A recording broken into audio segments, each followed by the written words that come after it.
Good morning. Ayin Beis, volume 3.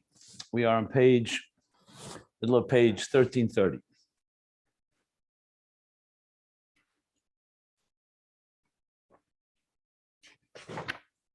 The context here is we've been talking about the third type of sweetening of Hamtokas HaGvuras, the sweetening of the Gvura, which encompasses everything, which includes severities, judgments, concealments, darkness, bitterness. And this time the transformation is from within, not from without. Not from chesed, from gilui and oir. It's not the oir is illuminating the cheshach. From within, the cheshach is being revealed its very source.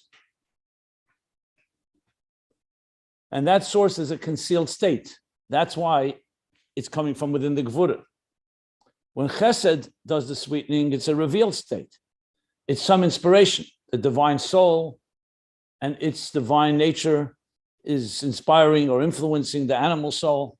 Here it's coming from within the animal soul itself and the avodah of that, the distress, the deep thirst that comes from hitting rock bottom or different manifestations that we discussed. So on one hand, it's a koyach, it's coming from the root of Gvura, which is a very high level, but that root is a helema atzmi, as he explained. It's fundamentally a state of concealment, what he called a koyach nelam. And that's why it's chazer, it's an energy that's being generated like from within, from the bottom up.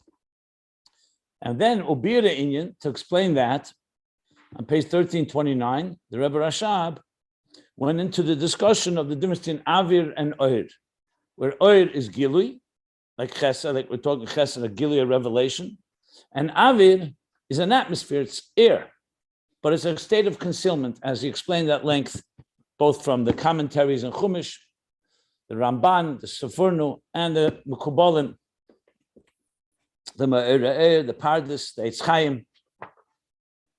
And from that, he led us that, what is this Avir? The Avir is what remains after the Tzimtzum, that space, that empty space.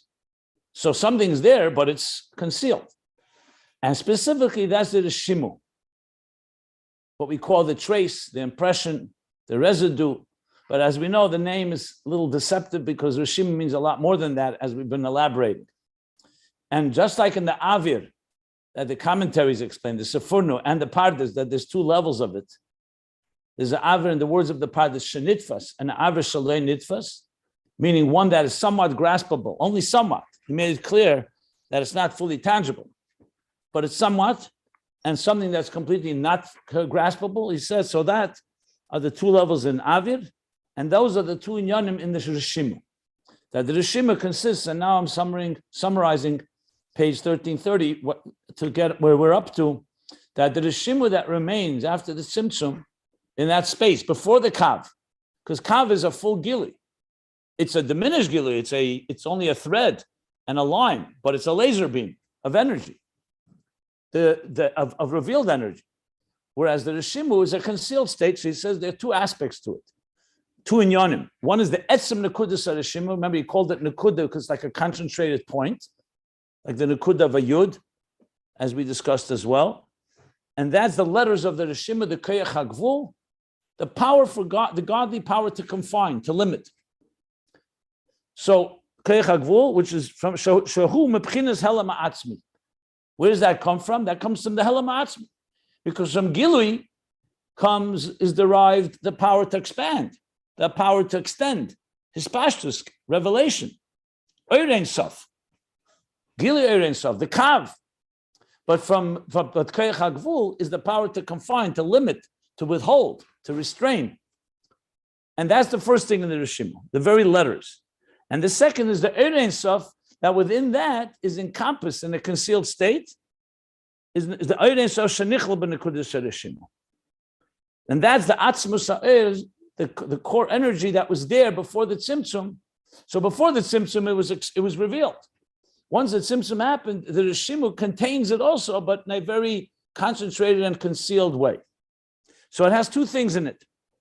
Then he explained, but what is the level of oir that this Reshimu contains? Because you could argue, maybe it only contains the lowest level of energy from before the Tzimtzum, not the higher levels. So we're talking about the second aspect. The first aspect we've established. So he's going to explain, and we learned already inside, that it encompasses all the levels of Eir. And he broke it down to 3 levels. First, he said 2 in general levels, Etzem Eir and Ispashtus Eir, which he explained. One is how the Eir radiates to yourself, but it radiates. It's like the teacher is aware of his own brilliance, of his own intelligence. It's just it's not relatable to another. And then there's the energy of the teacher, the Eir, as he relates to another. Both are Gili. One is Gili La'atzmi, one is Gili to another. So both are encompassed in the Reshimu. So he says like this, just and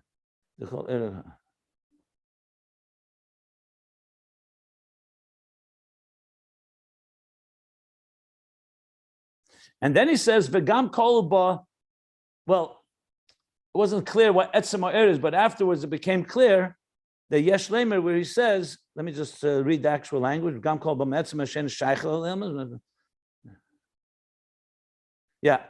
And then he says, and then it also encompasses the Etzem Eir, which is not the Eir as it radiates. Like he said, the Etzem Eir, where we say, who is Shmoi Belvad, him and his name alone, is referring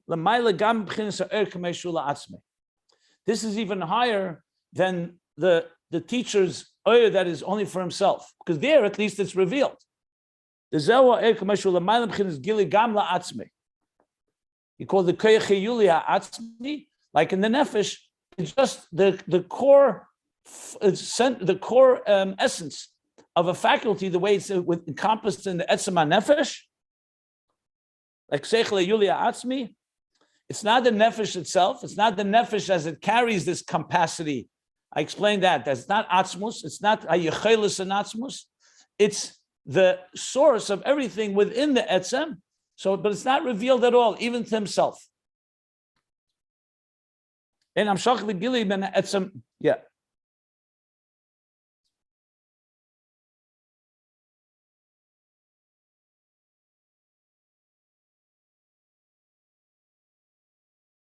Yesh Lemer sheben de benekudas Reshimu nichlo gam b'china madrega zu. Now he says Yesh Lemer. We can say that this level too, this highest level of Etzem Eir, is also encompassed in the Reshimu.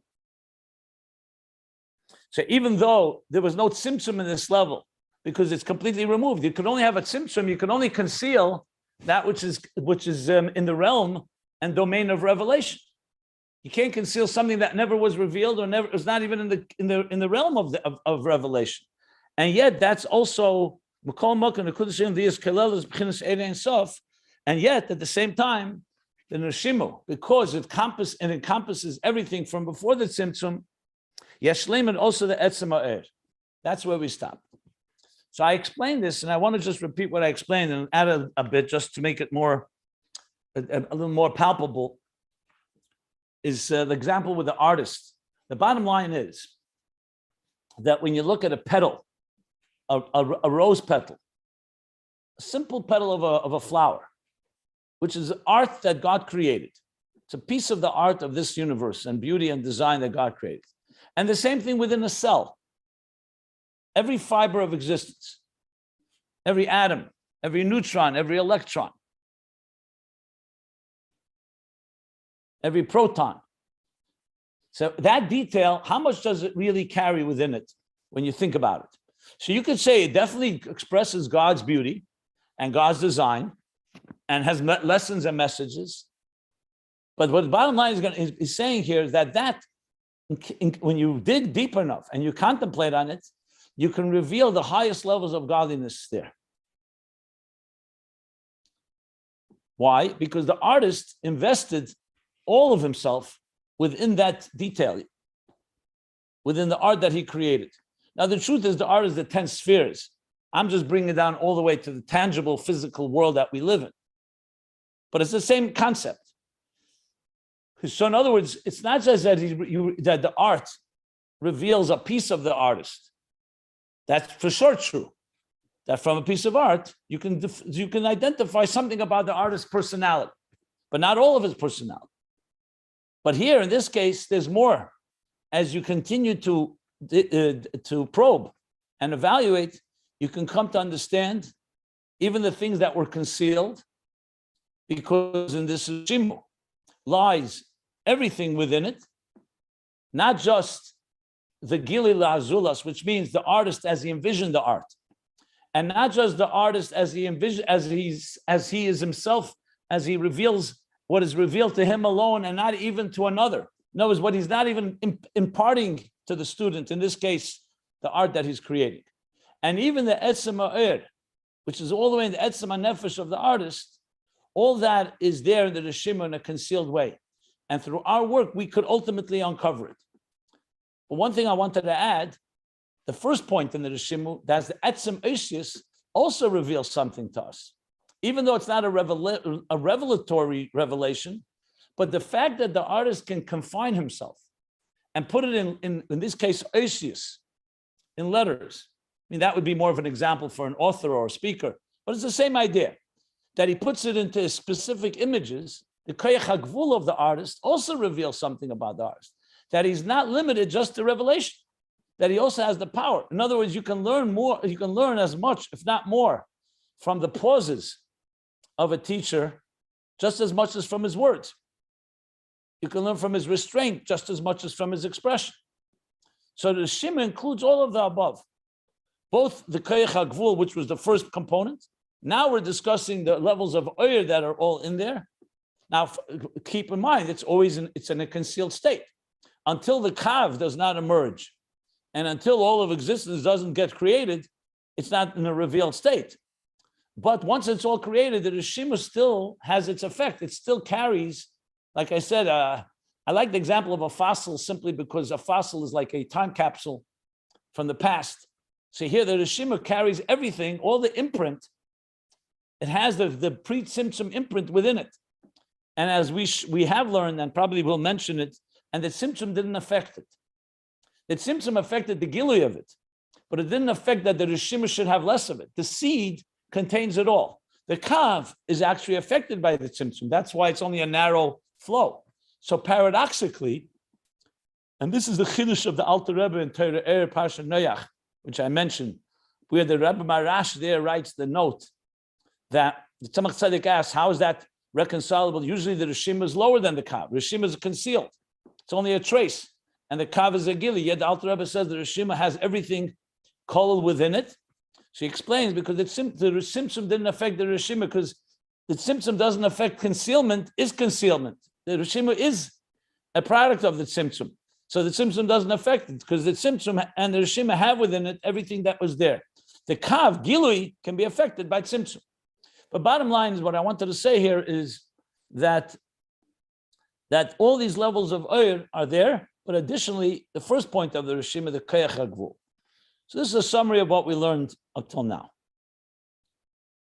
I'm going to continue inside, but just in case, since it's a pretty elaborate topic and intricate one, if anybody wants to ask anything. I didn't learn anything new now. We didn't continue yet, but still, based on what I've said, if anybody wants any more clarification, I'm happy to do that.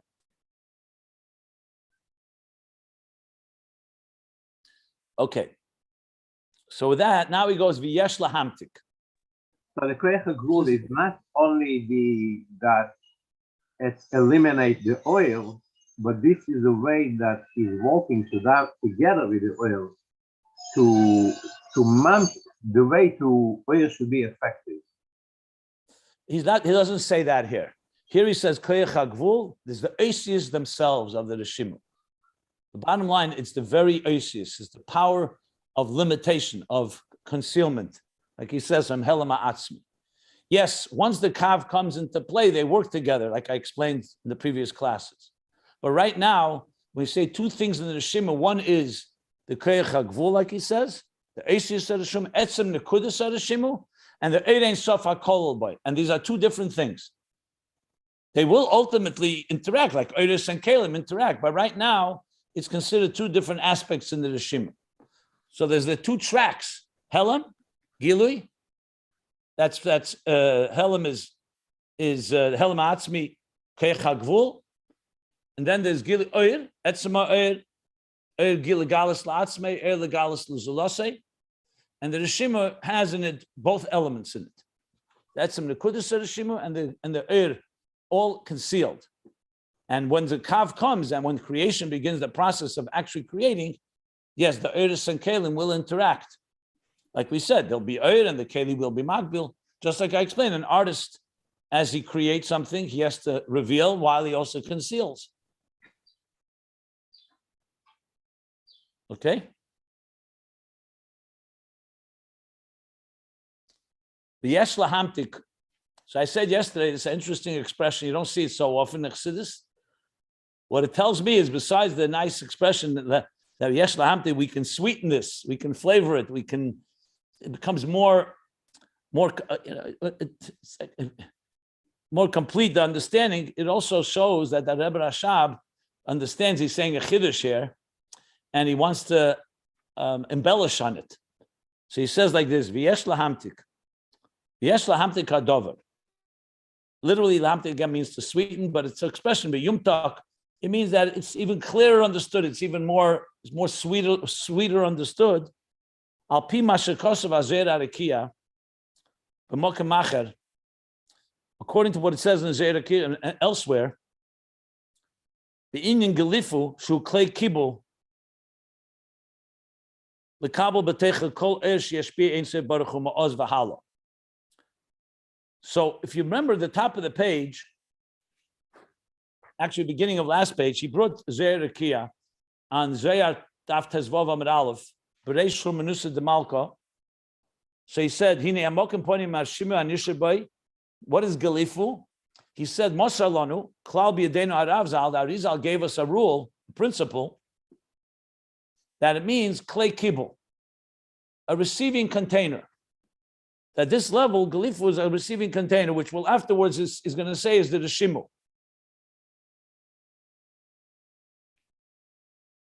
Like he says afterwards, butzina de kardanisa, like a neir, like a lamp, lotzuk beteche, in which we pour oil in order to light something. So he says, nimsa, the Reshimu b'chin is keli, and that's Aver Kadmon. That's on the top of the page. Now, apparently, he's referring to Azer Arakia elsewhere. Because if he's referring to the same one, he wouldn't say B'makamacher. So the Gelifu of Klei Kibul, that we already read on top of the page. So let's say, apparently, I have to look it up. Unless the Rebbe Rashab is referring to exactly the same Zeir Arakia. Again, B'makamacher wouldn't make sense then. It looks like the Zeir Arakia elsewhere what this Klei Kibul is like. And with this, the Rebbe Rashab is Yesh Lahamtik Hadover. He's going to sweeten, he's going to better explain, embellish upon what we're learning right now about the Reshimu encompassing everything. Okay, so go back to the Lashon. Being Gelifu Shu Klei Kibul, which he said already on the page, the Kabel B'techa Kol Eir, that it's a receiving, a receptacle. That's what a Klei Kibul means. A keli, to receive. Just like think of an empty vessel. And what does it receive within it? Kol Eir, all the energy, and all the light. Shiashpia Ein Sof Baruch Hu, that Ein Sof, the infinite, will transmit. Ma'oz v'hala. From then and on, meaning all the Giluyim that will be coming out from Ein Sof, this is the Klei Kibul, the Gelifu will contain that all. So what do we know from this? Says the Rebbe Rashab. So I guess the additional point that was not said on top of the page, you only read Klei Kibul. Here he's adding that the Klei Kibul has everything that will come, is all encompassed in this container.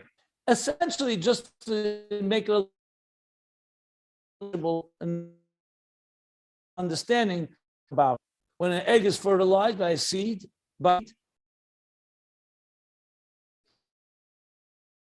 so what is, and in it encompasses everything that will happen in the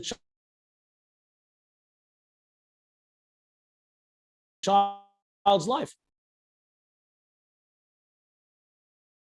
Nothing new acquired knowledge or with personality, whatever will develop the child's talents and skills and intelligence and personality, everything is encompassed in the seed, just like in an apple seed. The whole apple tree is encompassed in there, just not yet, hasn't blossomed.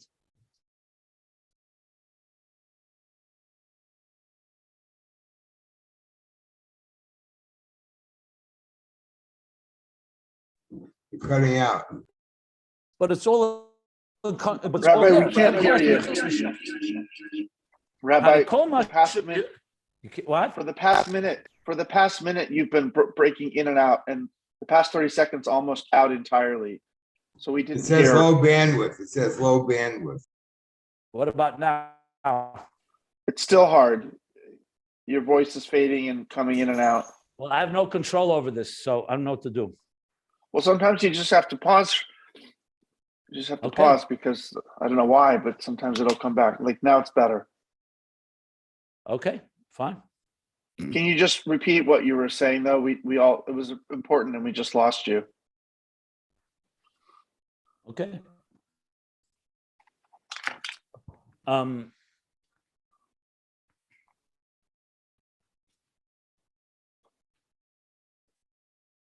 So what I was don't the know if you last thing started you heard reading- me say? I don't know if you started reading Hare Kol Masha B'Yicholet or if you were explaining No, I didn't Sheyashpia. start reading it. Okay.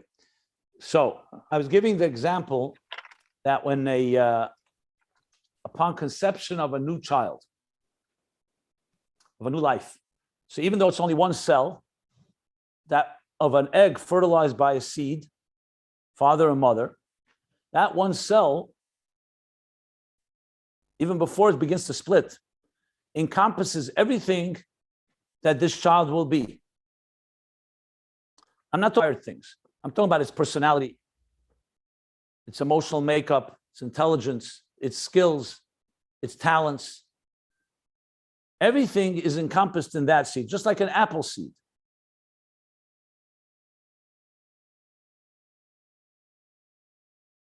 Just give me 1 second, please.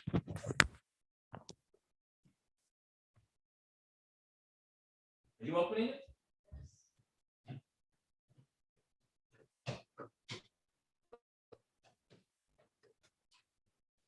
So just like an apple seed, it's just a small seed. But in it lies everything that's going to grow and blossom, what type of apple, what type of texture and everything. So based on the Zeir HaRekiah, and what he's adding here over what it says on top of the page he just said clay kibble.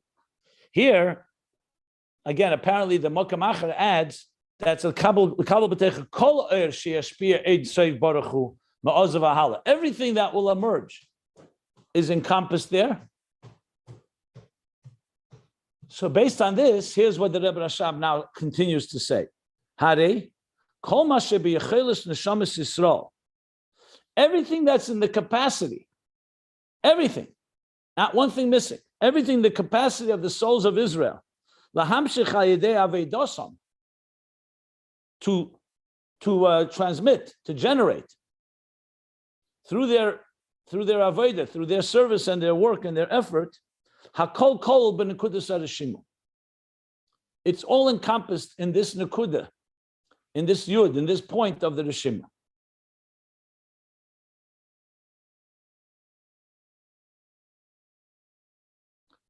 Now, just to clarify, are we talking about what's going to come afterwards, or are we talking about what was here before?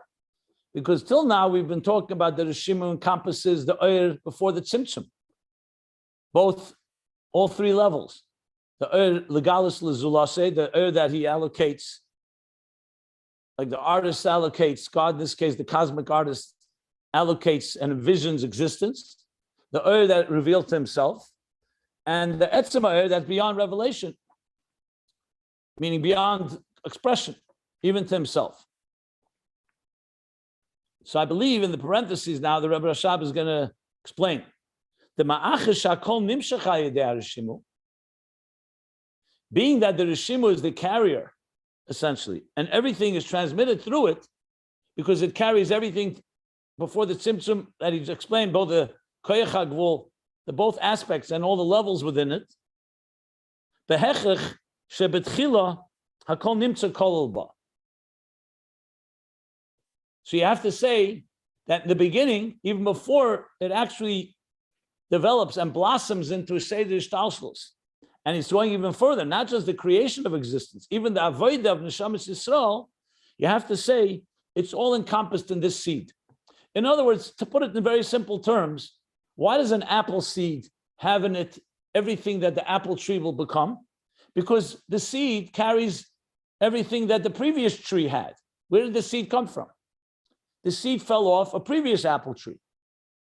So therefore it carries all the genes and all the DNA and the entire genetic makeup, or whatever you want to call it,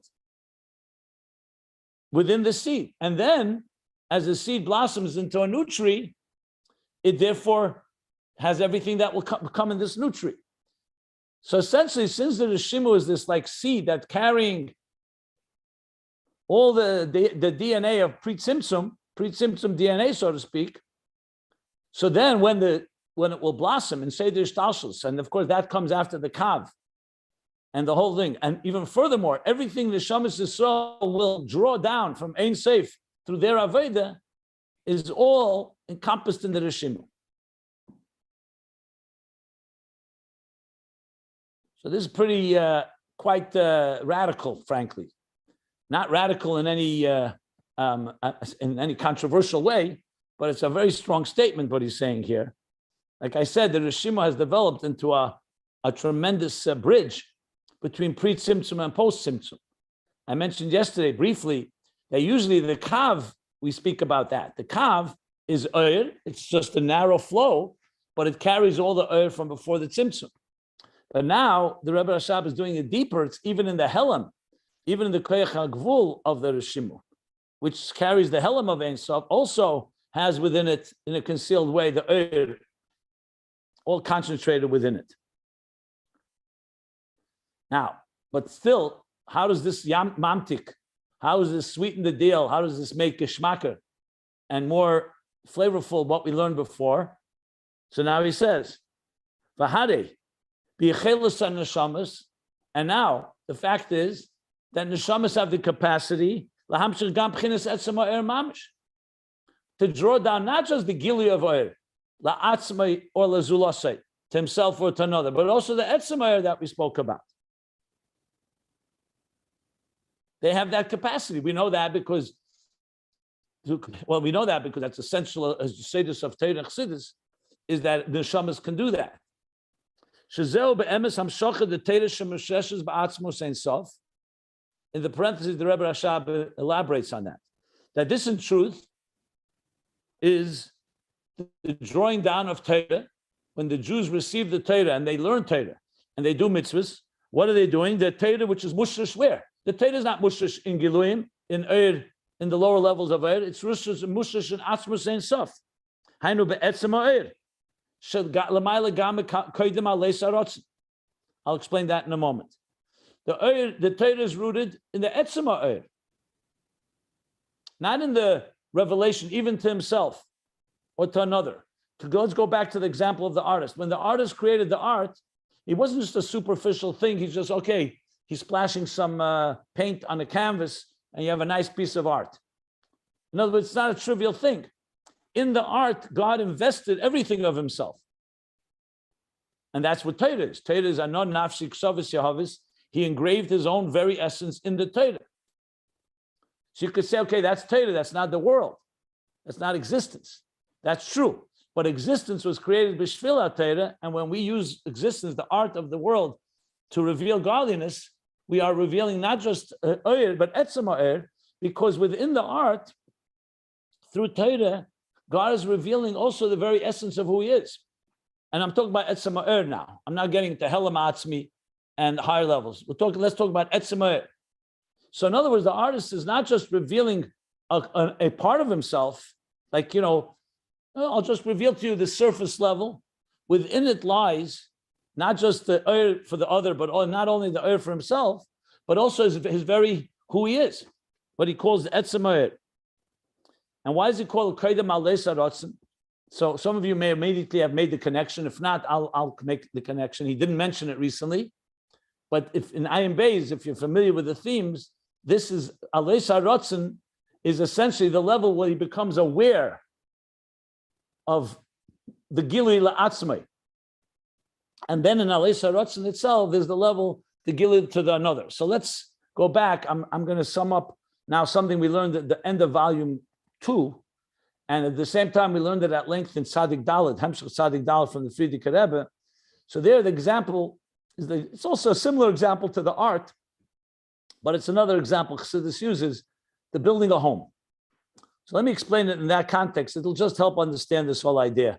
And we'll go back to Torah and everything that he's going through here. So the building of a home, just like an artist has a desire to create art, the building of a home is an essential component in us. Ein Adam b'lo bayis. That's what it says in the Gemara, in Yevamis. A person is not complete without a home. And therefore, in the language of Chassidus, there's a ratzon atzmi, mushrish, within the person, rooted within the very essence of who we are, is to have a home. Now, home, we're not talking about the physical, we're talking about having a place which is yours. So, ein adam b'lei bayis. Good. Chassidus explains, the Rebbe Rashab and other Maimorim, Tofrei Samach Gimel, Tofshin Gimel, the Frierdiker Rebbe speaks about it, that this is rooted because by the Eibishter, Nesava Kodesh Baruch Hu Liyisleit Yisbaruch Dira B'tachtenim, God desired to have a home, a dira, in this world. So since we're created in the divine image, we too have that desire. Now, that desire we're born with. It's an essential part of a person. The same Gemara, by the way, says, Ein Adam b'lo isha. A person is not complete without a spouse. There's a discussion whether it's the same, is it the same wiring or is it two separate things? But the bottom line is that we're born that way. It's in our wiring. It's not an acquired taste. It's a fundamental part of who a human being is. However, it could take years until you're even aware that you want a home. A newborn child is not aware of it, even to go over to a 10-year-old child and say, do you want to have your own home? He may say yeah, he may say no, he may not even think about it. So it could take years until you even become conscious that you have such a desire, such a need. Now, even when you become conscious, the Maimorim say, this we learned earlier in Ayin Beis in volume 2, that it could take years until the conscious desire becomes an actual plan. You could at age, let's say 25, decide, I'd love to have my own home, a mansion. Fine. It could take another 20 years till you actually do it. So you see that you could have levels here. There's a level where it's not even begili, it's an etzem nefesh. That's like etzem ha'er. Then there's a level where you're aware of it, but only you're aware. And that's that. It's sitting by you. Then there comes the day, whatever reason, that you decide time to act. And now you communicate it to someone else. Or you begin to flesh it out in detail. Not just I want one, here's the type of home I want. And you hire an architect and a contractor, and the process begins. And there too, there's steps. There's what kind of home you want in general. Then it comes down to envisioning the details. I remember the language that he said, Heskim, the liberation, Shakvitaria, and Achlota. First is an haskama, which means that it's a consideration. Then comes a Shakvitaria where you are evaluating the details. And then Achlota is where there's the determination, we're going to do it. All these are levels before the tzimtzum, are all mishalim, are examples for levels of before the tzimtzum. The truth is, it's quite a few levels. But generally, we talk about 3, and the third breaks down into more. One is, like I said, the etzem, it's there, but it's not conscious at all. That's etzem ha'er. The second is there, but it's only to yourself, and it's not in any way. That's alei saratzen. So the etzem ha'er is koydem alei saratzen, what we just learned now. Before you even desired it, because it wasn't in any way conscious to you. Then there's alei saratzen. Then there's in alei saratzen, there's the ratzen kloli, ratzen hamuch, ratzen kloli, ratzen prati, and it starts coming down into details until goliv galifa b'tirei law, the level where you actually are envisioning the details. That's the 10 hidden spheres, and that is really where the letters of the Reshimu begin to. They're not yet a Reshimu because it's before the Tzimtzum, but that's where the Koyach HaGvul comes into play as well. So the clay kibble that he spoke about, which is the Gol of Galifu, which is going to be the Reshimu after the Tzimtzum, because it remains, that's what remains, is essentially already a level where there is something defined. And that clay kibble has in it all these levels that we're talking about, these higher levels. That's essentially the explanation. So he's going back and saying, so everything that will ever be drawn down into existence through the Avodah of the Neshamas Yisrael, and they have the capacity to be Mamshech Etzem Ha'er. And the parenthesis he says, and that's actually be'emes, that is the Amshach of Torah, because it's coming from Etzem Ha'er, which is Kedem Alei Saratzin. In other words, it's higher than the actual revealed desire to build a world. The world is the place where God, Hashem, wants the Torah to come. So the Torah, Kodma Torah Le'elam, Alpayim Shana Kodma Torah Le'elam, which includes Kodma Torah to also the desire for the world. The desire for Elam is a step below the connection, the Torah itself, because it precedes it. So that is Etzem Ha'er. The Ein Ein Sof Shekedem Alei Saratzin Sheirish B'chinas Ha'er HaSeviv. Okay, he's saying a lot of more details here that you really need earlier earlier discourses in Ayin Beis to understand. So I'll explain it step by step, because now he's adding more levels, and it may seem to some of you that this is like, where is this coming from? What do you mean, Eir HaSeviv? Where does that come from? So you have to remember that these ideas are not for the first time. In Ayin Beis, this has been discussed over many, many pages. So I'm right now drawing on that which we already learned earlier. So now he says this level of, he's adding some things in the parentheses just to fill the picture, even though he was coming to speak about Torah and then the Neshamas, that's why it's in the parentheses, but in the parentheses, we're getting more details. So bear with me and it'll be all clear, because we'll come back to the point in a moment. So he's going not on a tangent, he's just filling in words and details in the levels we're talking about. So this level, Koydem Alei Saratzin, is the root of Eir HaSeviv. Later, we don't yet have Seviv and Mamala Kalaman, because we don't have existence yet. But the root before the Tzimtzum, where would be Seviv, the transcendent energy that does not enter existence? So now he's saying that is rooted in Koydem Alei Saratzin, Etzem Ha'er. V'alei Saratzin, another parenthesis within the parentheses, Zehu Sheirish B'chinas Eira Mamala. The root of the energy, which is essentially the Kav, the Eira Mamala, the immanent energy, the energy that will define existence, that will be tailored to and permeate, like Yehi Eir, Yehi Rakia, the Eir that goes and that doesn't transcend existence, but is within existence. That is the root of Mamala. That's Alei Saratzin. That's the Eir Legalis Atzmei, or actually Alei Saratzin includes both the Eir to himself and the Eir that relates to existence. The Etzem Eir is beyond relating to all of that.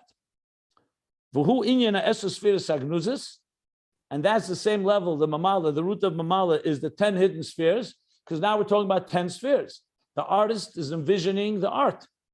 The builder, the one who wants the home is envisioning what kind of home he wants. That's already Mamala Kalam. The root of that is in the 10 hidden spheres, which is Alei Saratzin. Koydem Alei Saratzin is the Etzem Ha'er, that's higher than Gili, La'atzmai and Lazulis. Here Alei Saratzin is clearly both the two lower levels of the Eir to himself and the Eir to another. The Kalula is b'bchinas Seviv Kalam Kedugmas Esesphiris. Hakalula is b'keser. Okay, I know the Rebbe Rashab just threw in a line, but it's another key line. So he's saying this level, even the level of the 10 hidden spheres, which is the root of Amalkam, is also rooted in Seviv Kalam, in the Etzem Ha'er. That's Kedem Alei Saratzin, like the 10 spheres that are encompassed in Keser. Now, if you remember when he spoke earlier, he said that the Avir Kadman he compared to the Eir before the Tzimtzum, but he also compared it to Keser, because Keser compared to the 10 spheres is like the Eir Ein Sof before the Tzimtzum compared to the 10 hidden spheres. So essentially, it's all saying how all these levels are encompassed in each other. Because at the end of the day, when the artist or the builder of the home is envisioning the home he wants, that's encompassed in the desire to have a home even before he envisioned details. And that's encompassed even in the Etzem HaNefesh, the Etzem Ha'er, even before he was conscious of it. Like we said before, that in the kernel, everything is there. So, okay. But he still didn't finish that full parentheses. So let's finish the parentheses. Yeah, I was anticipating that he's going to bring the beginning of the Hemshah, because he's referring to language that goes back literally to the beginning of Ayin Beis, talking about 1,300, more than 1,330 pages back, or a little less than 1,330 pages back. So, as was explained in the beginning of the Drush, the Dibra Maskal Nosei, this is the second mimer of Ayin Beis. Nosei is on page, you see, page 25. Is it the second mimer or the third mimer? Shvuas Nosei. It's second or third mimer. I think the third mimer. Now, the Etzema Oyer, he says, now he's going back, and the Etzema Oyer, which is Kaidem Alesa Rotzen, before there's no awareness or consciousness of it. The root of Sevav Klam, Hu B'chinas HaPnimiyus V'Atzmus D'Ein Sof. Oh, 1 second. 1 second.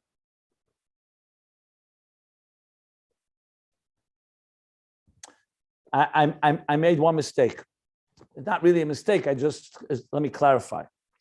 I was speaking 3 levels. We're talking about the Oyer as it reveals, as envisioning the Oyer that relates to another, the Oyer that relates to himself, and Etzem Oyer that's beyond. So Koydem Alei Sarotzen is the Etzem Oyer beyond. But I have to correct myself. If you look at the actual language, he said, Hainu be'etzem Oyer shalamayla gam be'koydem alei sarotzen. The Torah is rooted not just in the etzem Oyer that's before that it rises in a desire. That's correct. There's a 4th level that's even higher than that. So there's the etzem Oyer that's even prior to the level that is prior to the desire that arises. There's a 4th level. That's where the Torah is rooted. So Kedem Alei Saratzen is the root of Sevav Kalam. Alei Saratzen is the root of Mamala Kalam. And Kedem and the Eir Etzem Oyer, that is Kedem, the Gam Kedem Alei Saratzen. That's higher even than that which precedes the Ratzon, is what we're talking about now in Etzem Ha'er. So that's a correction I have to make. Now you ask me, what's the difference between before it arises in the desire and the level before that, the one that's Etzem Ha'er? Well, the difference would be that there's also the person that is beyond even wanting to have a home. Even though it's mushrish, it's rooted in his Etzem HaNefesh that he wants a home, even when he's not aware of it, that still doesn't define his complete being. So the same thing is Lamaila and Atzmos. Torah is rooted even higher than the place before even the Etzem HaNefesh where he wants to have a home, but he's not aware of it yet. He's not conscious of it because it's before it arose in his desire. So that's the only little correction I wanted to make, because I see that now from reading on, I realize that. Which also makes a lot of sense, because that means there's a level that's higher than the root of Sevav Kalam, like he says now. The Etzem Oyer b'chinas haprimis v'atzmus the Erein Sof.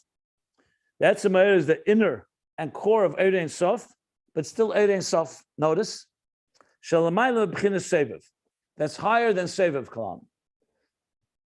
So really, there's 4 levels, even though the last 2, the root of Mamal Kalam, you can include into 1. So you have Etzem Oyer, you have Koydem Alei Saratzen, you have Alei Saratzen.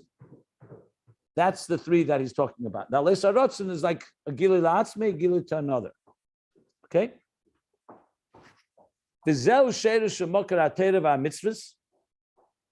And that's the root and source of Torah and mitzvahs. The way the infinite divine light before the tzimtzum. So now, let's go back to the whole theme here. So what's the point of all of this? This whole parenthesis just came to elaborate that neshamas have the power to be mamshech Torah. And Torah is clearly rooted in Etzem Ha'er, not just in Gili Ha'er, not just in the revelation of divine energy, but in the core of it. All the way the highest levels, even higher than Seviv, and even higher than Koydem Alei Saratzen, that's higher than even the level that precedes the revealed desire. V'im Kain.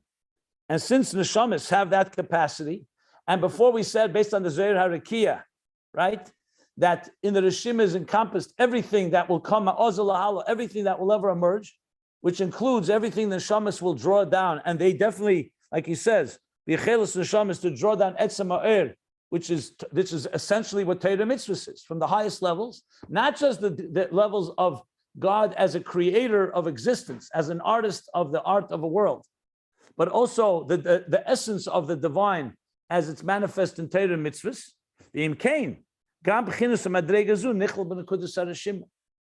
So based on that, you have to say that's the lahamtik. That you have to say that this level is also encompassed in Reshimu. That the Reshimu doesn't just encompass the level of Alei Saratzen, Kaidem Alei Saratzen, the root of Mamala and Sevav respectively, but also Etzem Ha'er, that's higher than all of it, the Torah mitzvahs. The Nekudas Reshimu Atzma Hakelelos Hakel, and the very Nekudas of the Reshimu itself encompasses it all. Umegalas Hakol, and reveals it all. What he means, not that it reveals it right now, but ultimately through the Reshimu will become revealed.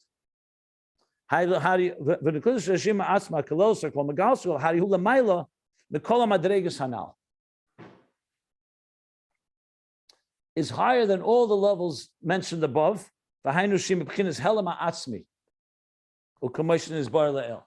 Okay, let me rephrase that. He's going back now to the beginning of the paragraph. Remember, the Nekudas Reshimu has two things in it. Etzem Nekudas Reshimu, which is the core, the letters themselves, the Koyach HaGvul and Helam HaAtzmi, and all the levels of Oyer. Now we've established all the way to the Etzem Oyer of Torah mitzvahs. That's higher than all the other levels of Oyer. And now he goes back. V'Nekudas Reshimu Atzma. That's what he means, Atzma. The Etzem Nekudas Reshimu, the first aspect, is higher than all these Giluyim, even higher than the Giluyim of Torah mitzvahs, apparently.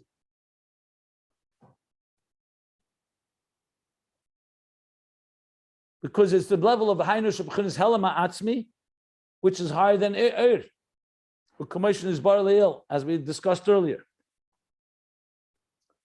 And now he sums it up and says, V'zehu, B'chinas Avir, Va'er HaKol Bay, Shu Zehu B'chinas Hayud Sheba'avir. And these are the two levels that we spoke about. That's the level of Avir. And we said Avir has Shalei Nitfas, which is the level of complete concealment, Helam HaAtzmi, and the Eir that's encompassed in it, which is the Yud in Avir, Eir Yud.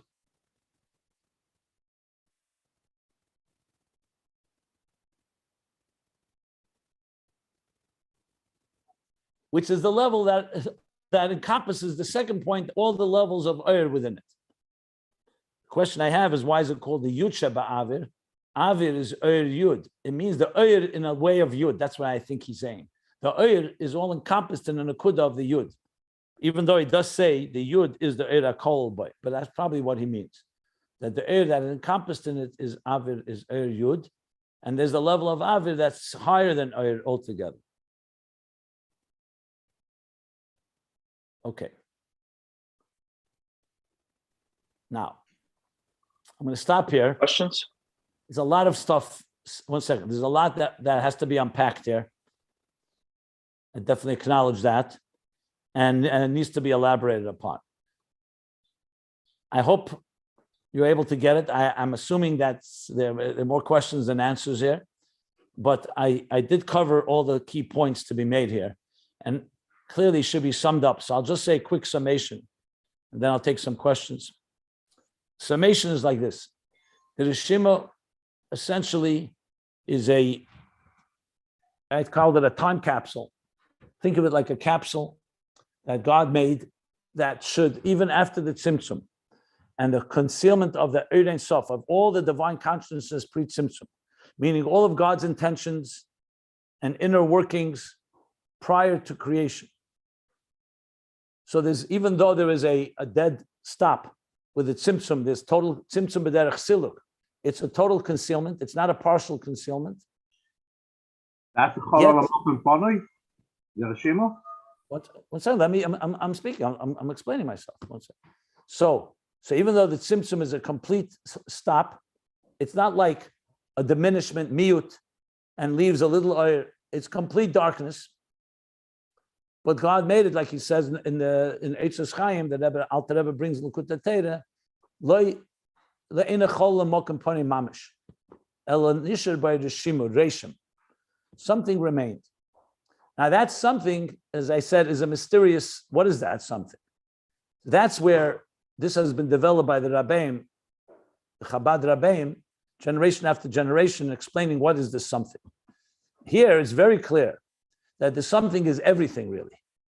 In it lies, based on the Zeriki and based on all the different sources, everything from before the Tzimtzum, everything that will come. Like a seed, like a true seed. However, it's in a state of concealment. That's a given. The Reshimu did not change the Tzimtzum. No one should ever think that when they say, it doesn't mean that Arizal changed his position. The Tzimtzum is a full concealment.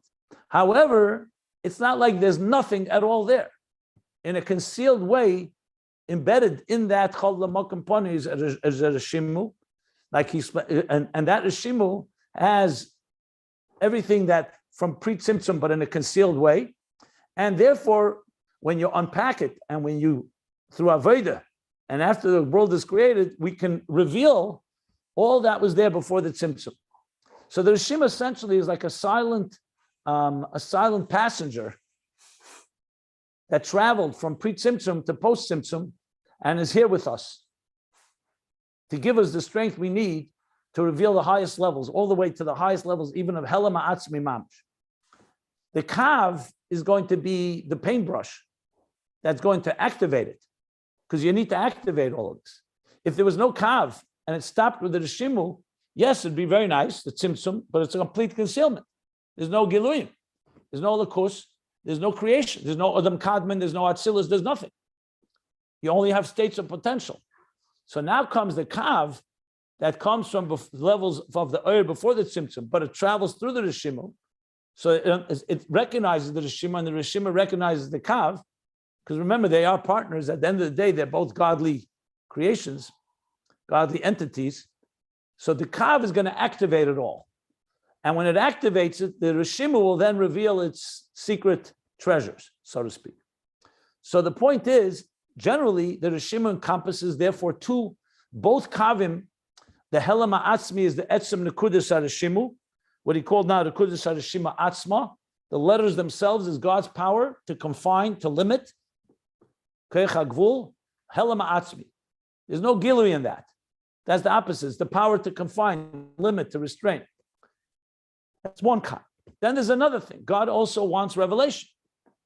From the highest levels of Etzem Ha'er, Etzem Ha'er, that's even Koydem Alei Saratzen, and then the Koydem Alei Saratzen, which is the root, like he said, of Sevav Kalman, and then Alei Saratzen, where all the divine consciousness is becoming revealed, all the way to the 10 hidden spheres.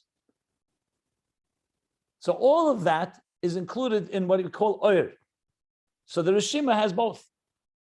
Now he made it very clear at the end that the Nekudus HaReshimu Atzma, because its Hela Ma'atzmi is higher than all the Giluyim and all the Oyer. Now he doesn't say it explicitly, but it seems to me also higher than Etzem Ha'er of the Torah, because Torah is not rooted in Hela Ma'atzmi. Torah is rooted in Etzem Ha'er that's higher than Koydem Alei Saratzen. Because Torah, at the end of the day, is a revelation. Torah. But you have to say, of course, that Torah is also rooted in Hela Ma'atzmi and higher. But I don't want to go there right now, because he's not talking about it.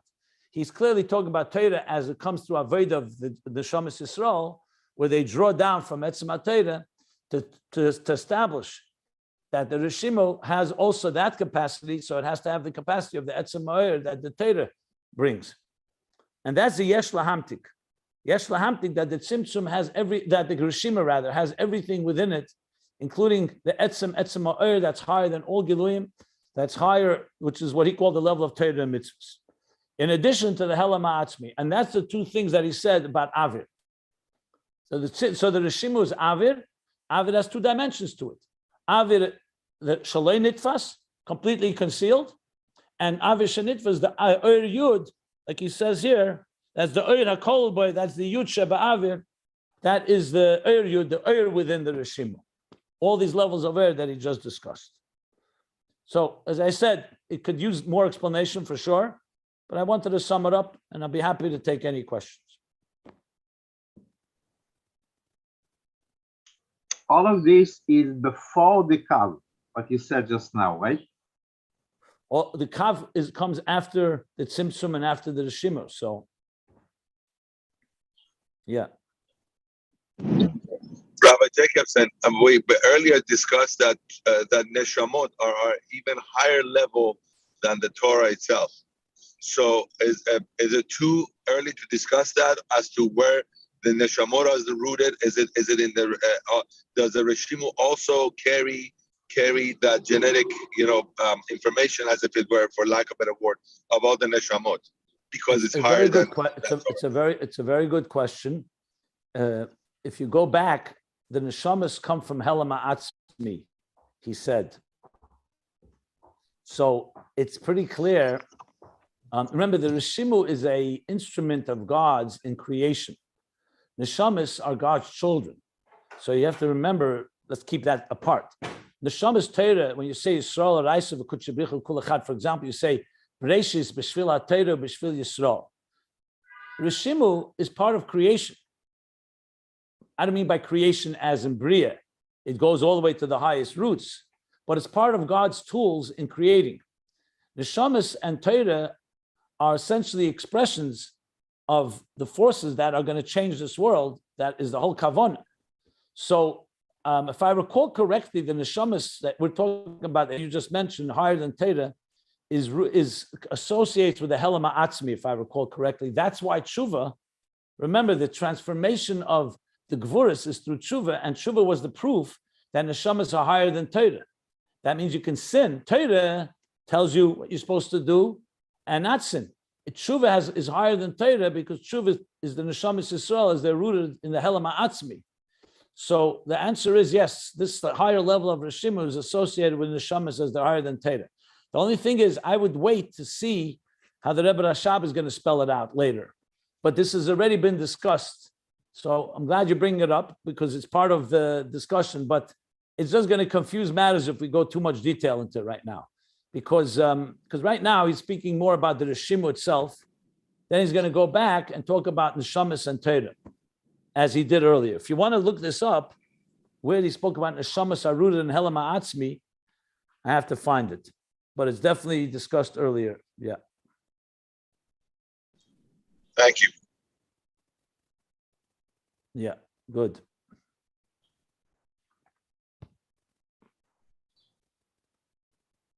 Anybody, any other questions? Anybody wants to ask anything?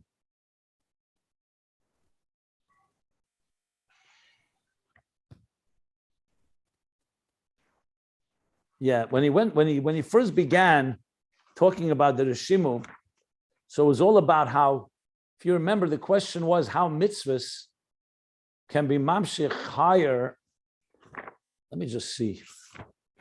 Goes back so far back. Wow. Because it all began with Atvash, right? It was the Atvash. The mitzvah was the Yud Ke Vav Ke hidden because in a concealed form. Right. So he spoke there.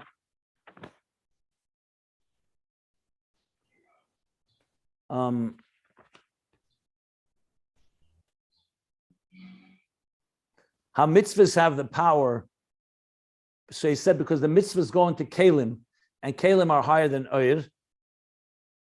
But I have to go back to refresh my own memory, to be honest. I don't remember all the details.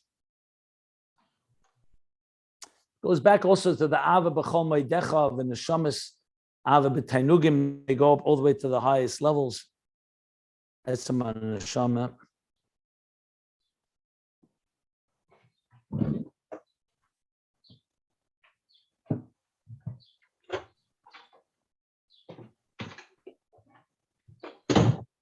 I'll go back and read it again before I comment further on this.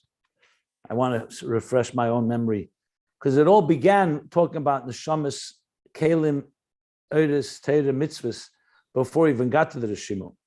So I just want to see how it connects back there. Okay. I have my work cut out for me. Okay, fine.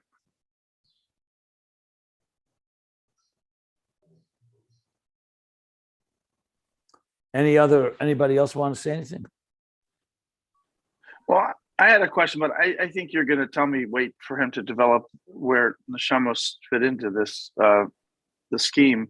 But when it says that this Reshimu contains all that which will unfold in the Seder Hishtalshelus, he's essentially saying anything that, and this is the question, either can happen or will happen, is contained within Reshimu. I think he said, was he saying all the building blocks of what could possibly happen are within the Reshimu, or is he saying all that will happen is in the Reshimu? And then if it's the latter, then it brings into the whole issue of question of free will. You know, is everything that unfolds preordained, right? It's neither of the two. That's not what he said. The Reshimu is, like I said, a conduit. It's a seed that when the neshamas will do whatever they have to do, the Reshimu will be the channel that will draw down through it all the energies. And since neshamas are going to draw down new energies, like we learned Chadash, all the way from Etzem Ha'or, so you have to say, since the Reshimu is the channel, so the Reshimu encompasses it all. He's not saying the Reshimu is it carries the future in it, in a sense like a fortune teller or something like that. The Reshimu is a force that God created that in a concealed state channels all the energy before the Tzimtzum and all that will come. That's the Zeir Arikia. So whatever the Aveda Jews will do through their free will travel through the Reshimu. That's my understanding. So the bottom line, It's not like if you open up the Reshimu, you'll be able to see the future. That's not what he's saying here. But without the Reshimu, we would not be able to have the. You could ask the same question. Listen, a seed, when a child is conceived, the seed encompasses everything that will happen, but it doesn't change a person's free will. The personality of whatever will happen with the child, and whatever will happen is going to be traveling through that seed, through that cell, through that one cell. So we're not discussing now how we do the Aveda. We're talking about when we draw, how is it manifesting? So the Reshimu is the carrier of it. Thank you. That was very helpful. Thank you. Yeah.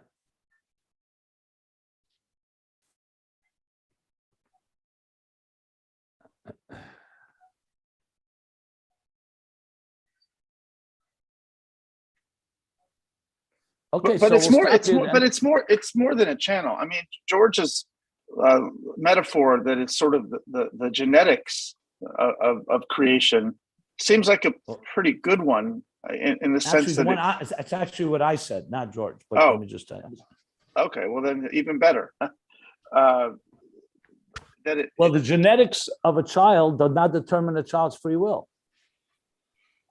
No, that's true, but it does determine all the capacities of that child. Although you have this nature versus nurture thing, which I don't want to go there, but theoretically, the genetics contain all the capacities of the child, either to do tremendous good or, but not free will. There's nothing to do with free will. That's simply the wiring of the child. If a person will be more cerebral, more emotional, skills, talents, that's all. That's not. But here it goes even further. The Reshimu goes even further. It carries that even the thing, whatever we will do, will channel through the Reshimu. That's what he's basically saying. Okay, so we're going to stop here at the end of the paragraph here at the bottom of page